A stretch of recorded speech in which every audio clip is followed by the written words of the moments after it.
ఓం మహాగణాధిపతయే నమః. ఓం గురుభ్యో నమః. ఓం శ్రీమాత్రే నమః. పరమేశ్వర స్వరూపమైనటువంటి జ్యోతిష, వాస్తు మరియు ఇతర అనేకమైనటువంటి శాస్త్రములను మనకు అందించినటువంటి మహర్షులకి నమస్కారం. హయగ్రీవ హయగ్రీవ హయగ్రీవేతి యోపదేత్ తస్స నిస్సరతే వాణి జహ్నుకన్యా ప్రవాహవత్. అరుణాం కరుణాతరంగితాక్షీం ధృతపాశాంకుశపుష్పబాణచాపాం అనిమాదిభిరావృతాం మయూకైః అహమిత్యేవ విభావయే భవానీం. శ్రీమాత్రే నమః. ప్రేక్షకులకి ఆ లలితాంబిక అమ్మవారి యొక్క అనుగ్రహం పరిపూర్ణంగా కలగాలని మనస్ఫూర్తిగా కోరుకుంటూ మనం ఈరోజు చెప్పుకోబోయేటువంటి విషయాలు ఏమిటి అని చెప్పి చూసుకున్నట్లయితే, షష్టగ్రహ కూటమి, ఈ 6 గ్రహాలు, అందులో చంద్రుడు కేవలం ఒక్కరోజు మాత్రం వీళ్ళతో కలిసి ఉంటాడు. ఒక రోజు తర్వాత 1.5 డే తర్వాత జరిగిపోతాడు ముందుకి. దాని తర్వాత 5 గ్రహాలు మాత్రమే కలిసి ఉంటాయి మీనరాశిలో. ఈ 5 గ్రహాలు కూడా 14వ తేదీ వరకు కలిసి ఉంటాయి. దాని తర్వాత రవి, దాని తర్వాత శుక్రుడు, అలా ఒక్కొక్కటి మారిపోతూ ఉంటుంది. మరి ఈ 14 రోజుల పాటు ఈ గ్రహాల యొక్క కలయిక వల్ల ఏప్రిల్ మాసంలో, మార్చ్ ఎండింగ్ నుంచి ఏప్రిల్ 14వ తేదీ వరకు ఎటువంటి ఫలితాలు రానున్నాయి, ఏ విషయాల పట్ల జాగ్రత్త వహించాలి అనేటువంటి విషయాలు చెప్తుంది నేనైనప్పటికీ కూడా చెప్పేస్తుంది సాక్షాత్ లలిత అమ్మవారిగా భావిస్తూ ఒక్కొక్క లగ్నం గురించి, లగ్నం తెలియని వారి రాశి గురించి తెలుసుకుందాం. సింహలగ్నము, సింహరాశి. మీ లగ్నం నుంచి అష్టమ స్థానంలో షష్టగ్రహ కూటమి ఏర్పడింది. మరి అష్టమ స్థానంలో ఏర్పడినప్పుడు ఏమిటి, ఎటువంటి విషయాల పట్ల చాలా జాగ్రత్తగా ఉండాలి, ఏవి బాగా కలిసి వస్తాయి చూసుకున్నట్లయితే, ఏదైనా ఒక సంస్థ ఏర్పరచడానికి ఇది సరైనటువంటి సమయం. కొత్త ఇన్వెస్ట్మెంట్స్, విదేశాలకు వెళ్ళడానికి ఇది సరైనటువంటి సమయం. సంస్థ ఏర్పరచడము, విదేశాలకు వెళ్ళడము, మరియు అదేవిధంగా గమనించుకున్నట్లయితే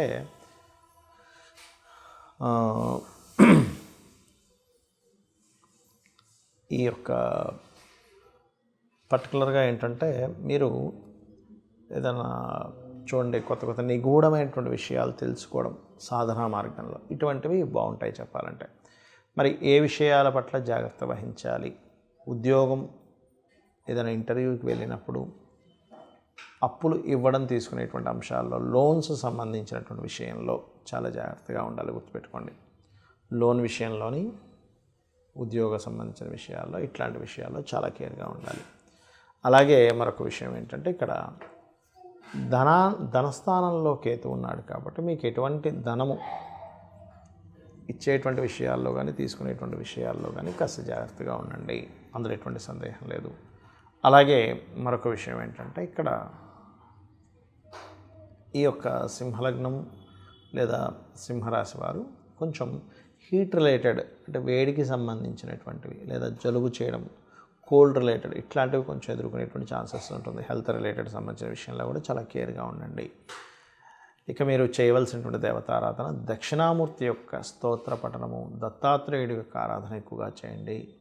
మరియు మీకు ఎనీ మనీ ట్రాన్సాక్షన్ చేసేటప్పుడు కాస్త ఒక్కసారి గణపతిని తలుచుకుంటూ ఉండండి. నవగ్రహాల్లో కేతు, రాహు, శని గ్రహాల దగ్గర దీపారాధన చేయడము, గోవులు క్యారెట్స్, బెల్లము, గ్రాసము తినిపించండి. అన్ని విధాలా మీకు బాగుంటుంది. సర్వసాధారణంగా అందరికీ జాతచక్రం ఉండదు, అంటే వాళ్ళు పుట్టిన డేటు, టైము, ప్లేస్ ఏం తెలియదు. మరి అలాంటి వాళ్ళు ఏం చేయాలి అంటే, ఈ 6 గ్రహాల యొక్క కూటమి అనేటువంటిది జాతకం ఉన్నా లేకపోయినా అందరికీ పడేటువంటి న్యాచురల్ ఎఫెక్ట్ ఏమిటంటే, ఇన్వెస్ట్మెంట్స్ కావచ్చు, సహజంగా ఉండేటువంటి నిర్ణయాలు తీసుకునేటువంటి విషయాల్లో కావచ్చు, ఉద్యోగ సంబంధించిన విషయాల్లో కావచ్చు, అనేకమైనటువంటి మార్పులను ఇస్తుంది. ఇది జనరల్గా పడుతుందన్నమాట. మీ లగ్నం బట్టి మారడం, దట్ ఈస్ డిఫరెంట్. కాబట్టి అందరూ కూడా ఇక్కడ ఉద్యోగ సంబంధించిన విషయంలో ఇబ్బంది పడకుండా ఉండాలి అంటే, లలితా సహస్రనామాలు రోజు ఉదయం, సాయంత్రం చేసుకుంటే ఇంకా మంచిది. కనీసం రోజుకు ఒక్కసారైనా చేస్తూ ఉండండి. అదేవిధంగా అందరూ కూడా గోశాలకు వెళ్ళి గోవులకి కాస్త బెల్లము, అదేవిధంగా చూసుకున్నట్లయితే గ్రాసము, ఇవి తినిపిస్తున్నట్లయితే ఇబ్బంది ఉండదు. అయితే మరి ఈ షష్టగ్రహ కూటమి అనేటువంటిది దేశకాలాల మీద ఏదైనా ఎఫెక్ట్ పడుతుందా, ఏదైనా రోగాలు లాంటివి వస్తాయా అంటే, ఒకటే గుర్తుపెట్టుకోండి, మనం గతంలో కూడా ప్రెడిక్ట్ చేసాం. అప్పుడు ఏదో అయిపోతుంది, కరోనా లాంటిది ఏదో వస్తుంది అంటే, అట్లాంటిది ఏమీ రాదు. ఏదో చిన్న వచ్చిపోతాయి కానీ లాక్డౌన్స్ లాంటివి ఏమీ జరగమని చెప్పాము. కాకపోతే ఈ 14 రోజుల పాటు ఉండేటువంటి గ్రహాలు కలిసి ఉన్నప్పుడు ఏమవుతుందంటే, కొంచెం ఇమ్యూనిటీ సిస్టమ్స్ మీద, కొంచెం తీసుకునే నిర్ణయాల మీద, దేశకాల పరిస్థితుల్లో తీసుకునే నిర్ణయాల మీద.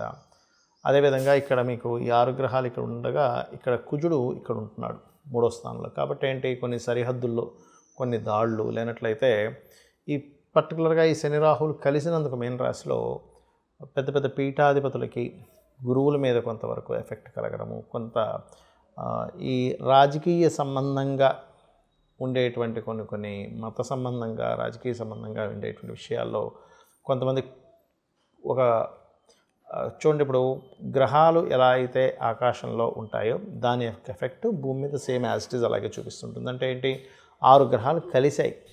దీన్ని బట్టి ఏంటి, కొన్ని పార్టీలని లేనట్లయితే ఒక పార్టీని టార్గెట్ చేస్తే మిగతావన్నీ కలుస్తుంటాయి, ఒక కలిసికట్టుగా పొత్తు అంటూ ఉంటారు. అట్లా ఏవైనా సరే కొంతమంది పొత్తు పెట్టుకోవడము అట్లాంటివి కాస్త దేశ రాజకీయాలు కావచ్చు వీటిలో ఉంటుంది. అదేవిధంగా ఇది జలరాశుల్లో ఇన్ని గ్రహాలు ఉన్నందుకు జల సంబంధంగా, అంటే సముద్రంలో కావచ్చు లేనట్లయితే వీటిలో తెలియని ఒక కొంచెం వాటర్ రిలేటెడ్ సంబంధించిన విషయాల్లో కొంతవరకు దాని యొక్క ఇవి పెరగడం, ఒక్కోసారి చూడండి సుడిగుండాలు ఏర్పడ్డాయనో, లేకపోతే వాటరు ఇట్లా ఒకటేసారి సునామీ వచ్చినట్టుగా వాటర్ ఇది రావడం, ఇట్లాంటివి అనమాట. ఇట్లాంటివి ఇస్తూ ఉంటుంది అది.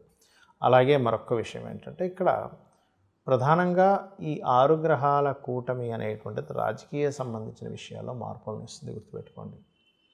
ఎందుకంటే ఇక్కడ మీరు గమనించుకున్నట్లయితే ఈ రవి కూడా ఇందులోకి వచ్చి కూర్చొని దాని తర్వాత రవి ఎగ్జాల్ట్ పొజిషన్లోకి వెళ్తాడు 14వ తేదీ నుంచి. కాబట్టి ఈ యొక్క విషయంలో ఇట్లాంటివి జరగనున్నాయి. మరి అందరికీ కూడా ఎటువంటి పరిహార మార్గం చేసుకోవాలి చూసుకున్నట్లయితే ఒకటే, ఈ గ్రహాలు ఇలా కలిసినప్పుడు ఎవరైనా సరే చండీ పారాయణం చేయడం, ఓం దుమ్ దుర్గాయ నమః అనే నామస్మరణ చేయడము, అదేవిధంగా గోశాలలకు వెళ్ళి గోవులకి చక్కగా మీరు గ్రాసము లేనట్లయితే బెల్లము ఇటువంటివి తినిపించడం, క్యారెట్స్ ఇటువంటివి తినిపించడం. అదేవిధంగా చండీ పారాయణం చేయించుకునే శక్తి లేని వారు కనీసం చండీ వినొచ్చు, తప్పేం లేదు. లేదా చండీకి సంబంధించినటువంటి దాని మొత్తం వివరణతో మనకి యూట్యూబ్లో ఉంటాయి. అసలు చండీ సంబంధించింది ఏమిటది అనేటువంటి చండీ సప్తశతి పారాయణలో దాని గురించి వివరంగా విశ్లేషించుకుంటూ అటువంటివి వినడం చేస్తే కూడా చాలా అంటే చాలా మటుకు మీకు దీని యొక్క గ్రహ ప్రభావం తగ్గుతుంది. కాకపోతే ఏదో అయిపోతుందని మాత్రం భయపడాల్సిన పని లేదు, గుర్తుపెట్టుకోండి. ఏదో అయిపోతుందండి, ప్రపంచం మొత్తం అల్లకల్లోలం అయిపోతుంది, అంతా ఏం లేదు. కానీ చిన్న ఎఫెక్ట్స్ ఉంటాయి, అంతకు మించి ఏం కాదు. ఎందుకంటే ఈ గ్రహ కూటములు అనేటువంటివి మనకి ప్రతి 2 సంవత్సరాలకు ఒకసారో ఇట్లా వస్తూనే ఉంటుంది. కాబట్టి పెద్దగా భయపడకండి. కాకపోతే ఇక్కడ ఏంటంటే మనం చూస్తున్నాం ఉద్యోగాల మీద పడుతున్నటువంటి ఎఫెక్ట్, ఉద్యోగాల మీద ఎక్కువ ఎఫెక్ట్ చూపిస్తుంది ఈ గ్రహ కూటమి అనేటువంటిది. కాబట్టి ముందు నుంచే కొంచెం అలర్ట్గా ప్లాన్డ్గా ఉండండి.